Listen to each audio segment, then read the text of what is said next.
कहानी नीरू की है। पंजाब की नीरू की शादी दिल्ली के राहुल से होती है। दिल्ली कितना बड़ा शहर है ना, लेकिन आप लोगों का घर तो बहुत छोटा है। हमारे पंजाब में तो ये बड़े बड़े घर होते हैं कि मजा ही आ जाता है। कोई बात नहीं नीरू, मैं भी तुम्हारे लिए बहुत बड़ा मकान बनाऊंगा बहुत जल्दी। नीरू के पिता जहाँ पंजाब के जाने माने व्यापारी थे, वहीं उसका पति राहुल दिल्ली में एक सिंपल नौकरी करता था। माँ, यहाँ तो घी मक्खन इतना महंगा है कि क्या बताऊं। मैं तो तरस ही जाती हूँ घी खाने के लिए।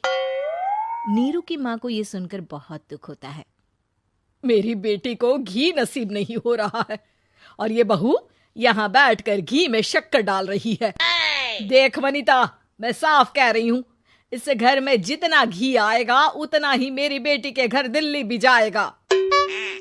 अरे ये क्या बात होती है माँ जी?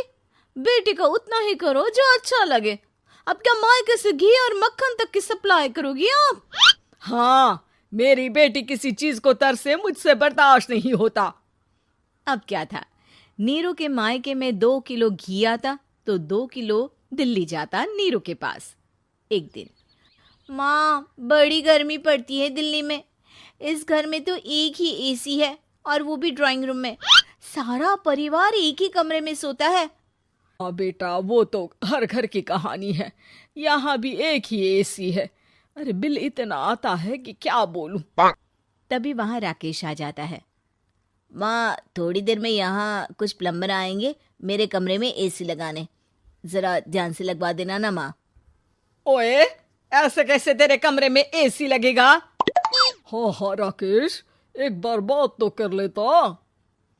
अरे पापा, वो वनिता को गर्मी में नींद नहीं आती। ड्राइंग रूम में सबके साथ सोने में वो अनकंफर्टेबल है, इसलिए। अरे पूरे परिवार के साथ वहां तेरी बहन नीरू भी तो सोती है। वो नहीं हो रही क्या अनकंफर्टेबल? समझ रहा है ना? अगर एसी लगेगा तो एक दिल्ली में तेरी बहन के कमरे में भी लगेगा, तभी तू लगा सकेगा। राकेश वनिता को सारी बात बताता है। वनिता करती भी क्या, मन मार कर बैठ जाती है। माँ, ये लोग ठीक नहीं है, क्या करूं मैं? अरे बेटी, यहाँ आ जा, तू यहाँ आकर रह ले। अरे छोड़ दे ऐसे पति को। कैसे छोड़ दूं माँ? समाज क्या कहेगा, लोग क्या कहेंगे? वैसे भी मेरा एक बेटा है मयंक। अरे हटा बेटा, तेरी उम्र ही क्या है? इतनी परेशान रहेगी तो काम कैसे चलेगा? खैर, बात आई गई हो जाती है। माँ को लगता है कि नीरू ठीक है, तो वहीं नीरू के मन में एक ही लाइन चल रही होती है, यहाँ आजा। माँ ने तो बोल ही दिया है कि यहाँ आजा। बस मयंक थोड़ा सा बड़ा हो जाए, इन गरीबों को छोड़कर मैं वापस माँ के पास ही चली जाऊंगी। वो इसी सोच में बाजार में चल रही थी कि मैम, आपका दुपट्टा जमीन को छू रहा है। नीरू जैसे ही उस लड़के की तरफ देखती है, देखती ही रह जाती है। हाय रे, कितना सुंदर लड़का है ये। अब क्या हुआ? मैंने कहा आपका दुपट्टा। तो खुद ही उठाकर दे दो ना। लड़का समझ जाता है कि नीरू उस पर फिदा हो चुकी है। वो उससे उसका नंबर लेकर चला जाता है। अब क्या था, नीरू और रोहित में लगातार बातें होने लगती है। मैं हरियाणा का रहने वाला हूँ, यहाँ एक बड़ी कंपनी का मैनेजर हूँ। अच्छा, और कितने बच्चे हैं तुम्हारे? बच्चे? अरे मेरी तो शादी भी नहीं हुई है। तुम बताओ, शादी करोगी? नीरू शर्मा जाती है। अब लेकिन मैं तो पहले से ही शादीशुदा हूँ। मुझे फर्क नहीं पड़ता, बस तुम शादी कर लो, भाग चलते हैं। बहुत पैसे वाला हूं मैं, हमेशा खुश रखूंगा तुम्हें। नीरू रोहित से मिलकर सारा प्लान बना लेती है और फिर एक दिन घर से भाग जाती है। दोनों शादी कर लेते हैं। शादी के बाद, क्या बात है नीरू, तुम्हें परेशान सा देखता हूँ, सब ठीक तो है ना? हाँ हाँ, सब ठीक है।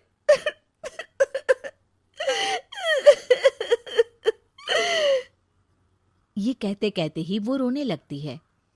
अरे क्या हो गया, रो क्यों रही हो? मैंने तुमसे एक बात छुपाई है। और वही बात अब मुझे परेशान कर रही है। रोहित, मेरा एक बेटा भी है, उसका नाम मयंक है। क्या बात कर रही हो? ये तुमने मुझे पहले क्यों नहीं बताया? देखो नीरू, मेरी माँ को मैंने ये नहीं बताया है कि तुम शादीशुदा हो। बच्चा मैं मैनेज नहीं कर पाऊंगा। नीरू को समझ में नहीं आता कि वो क्या करे। तुम उस बच्चे को अपनी माँ को क्यों नहीं दे देती? नीरू चुपके से माँ को फोन करती है। माँ, क्या मयंक को तुम रख सकती हो? बेटा, मैं राकेश के साथ बात करती हूँ। आखिर घर का बेटा वही है, जो वो बोलेगा। वैसे भी बेटा, तूने जो किया है ना, उसके बाद से पूरा घर तेरी बुराई कर रहा है। मैं भी अब किसी से तेरे लिए लड़ नहीं सकती। राकेश बेटा, नीरू ने तो जो किया बहुत ही बुरा किया, लेकिन मैं सोच रही थी कि क्यों ना मयंक को हम यहाँ ले आए। तभी वनीता बोल पड़ती है। वाह जी, ऐसे कैसे यहाँ ले आए? यहाँ क्या भंडारा भरा है? और जिस बच्चे की माँ ने नहीं सोचा, उसके लिए हम क्यों सोचे? नीरू को एक बार तो अपने बच्चे के बारे में सोचना चाहिए था ना। अरे लेकिन तेरे पास भी तो लड़का नहीं है ना वनीता। माँ, वनीता ठीक बोल रही है। कल को वो बड़ा होकर इसी घर का हिस्सा मांगेगा तो हम क्या करेंगे? माँ कहती भी तो क्या, वो चुप रह जाती है। वहीं नीरू का पहला पति कहता है। माँ, अगर आज भी वो वापस आ जाए तो मैं उसे माफ कर दूंगा। बेटा, गरीबी चीज ही ऐसी है, क्या करेगा? तू तो अब मयंक का सोच। वो बेचारा तो बिना माँ का हो गया। मयंक के खातिर तू दूसरी शादी कर ले बेटा। लोगों के लाख समझाने के बाद नीरू के पहले पति की शादी रिद्धि से हो जाती है, जिसके पहले पति से 2 बच्चे होते हैं। देखो जी, मैंने शादी सिर्फ बच्चे के खातिर की है। मैंने भी शादी सिर्फ बच्चों के खातिर की है। वहीं नीरू के दूसरे पति के मन में ये बात घर कर जाती है कि नीरू एक मासूम बच्चे को उसके खातिर छोड़ कर आई है। अब देखो नीरू, मुझे लगता है कि जो औरत अपनी कोख का बच्चा छोड़ सकती है, वो तो कुछ भी कर सकती है। कल को तुम्हें मुझसे अच्छा कोई मिल गया तो तुम तो मुझे भी बाय बाय कर दोगी ना। नीरू को अब उसका दूसरा पति ताने देना शुरू कर देता है। तंग आकर नीरू उसके यहाँ से भागकर अपने पहले पति के पास चली जाती है, लेकिन ससुराल में क्या लेने आई है नीरू, मयंक को?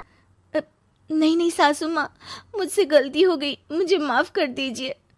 नीरू, अब वक्त खत्म हो गया है, मेरी शादी हो चुकी है। तो छोड़ दो ना उसे, हमारा बच्चा है।